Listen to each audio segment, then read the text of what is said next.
Sexuality and gender. Let's start off with some basic terms and concepts so we're all starting from the same page. How about sex versus gender? Sex, in the way that we're going to talk about it today, probably isn't what you're thinking. When I'm talking about sex, I'm talking about our parts. What are the physiological structures that make us who we are? Sex is about chromosomes, it's about what you got in your pants. Sex is about the way you're shaped. It's about the internal parts of your body, your hormones. Gender is about the way that you see yourself, the way that you move through the world and experience the world. Gender is also about the ways that the world expects you to behave. Sexual behavior versus sexual orientation. Now, we talk a lot about sexual orientation, but I like to make a distinction between sexual orientation and sexual behavior. Sexual behavior is about who do you desire? Whose bodies do you desire? It's also about whose bodies do you choose to share yourself with. Sexual behavior is the bow chicka wow wow stuff. Sexual orientation, it's about who you fall in love with. Sexual orientation is about who do you gravitate towards for comfort and care? Who would you want to build a home with? Who might you choose to build a family with? Who do you fall in love with? Human beings are very black and white thinkers. It's either yes or it's no. It's male or it's female. It's chocolate or vanilla. That's the way our brains work. We have to have a way to organize things, especially really complex things. In terms of sex, we break the world down between male and female. In terms of gender, we break the world down between masculine and feminine. In terms of sexual orientation, as well as sexual behavior, we break the world down between an opposite sex and gender orientation and a same-sex and gender orientation. We expect that somebody who's declared male at birth, based on the parts that we see, is going to move through the world in masculine ways and act and behave in ways that are culturally expected of someone who's male, behave masculine.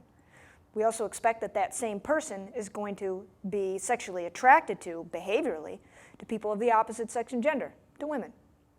While everything we've talked about so far, I think we can all pretty much say this is true, it's only half of the truth. Sexuality and gender is really pretty complicated. We've talked about the binary. What we need to talk about now is what's the stuff between the binary, between the polar opposites. There's a whole spectrum of the experience and the expectations around sexuality and gender. Not only is there male and female in terms of our physiological structures, but there are also persons whose physiological structures are not clearly male or female, persons who are intersex. It may mean that their genitalia are kind of ambiguous. It may mean that their chromosomes or their hormonal compositions aren't easily identifiable as either male or female. In terms of gender, we see another broad array of behaviors that fall between the extremes of masculinity and femininity. There are some people in your life, I'm sure who you know, who are more androgynous, that they're not as feminine as some people or not as masculine as others. In terms of their appearance, the way they move through the world, the way they talk, their interests, their activities.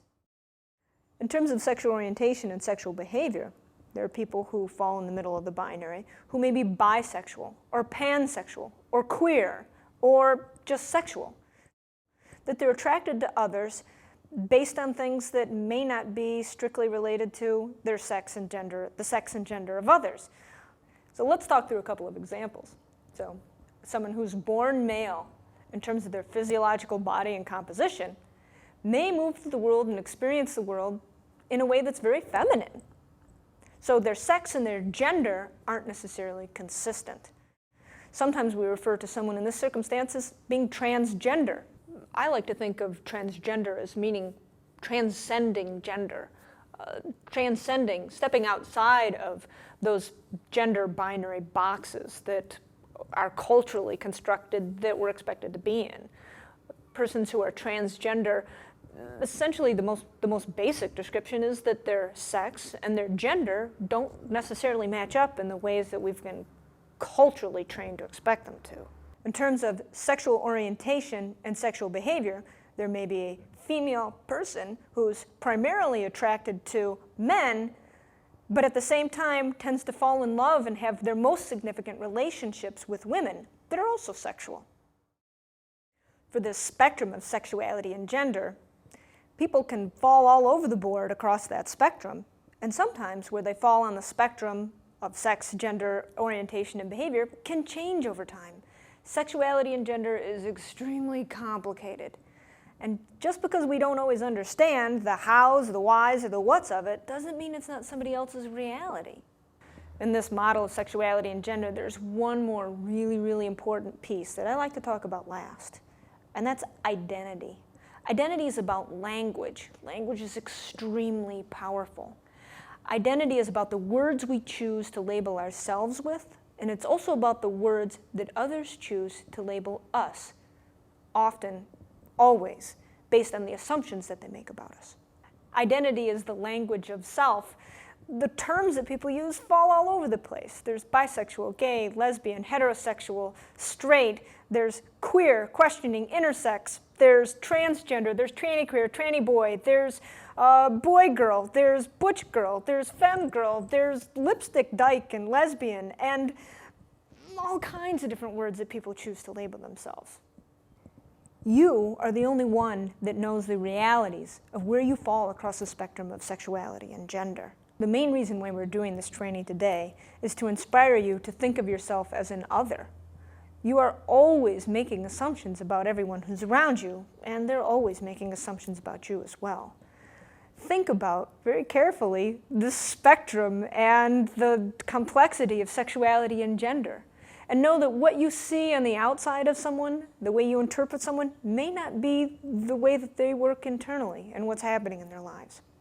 Unless you create an environment, a safe space, for people to be truly authentic and fully human with you, you might miss out on some really important pieces of the people who are in your life.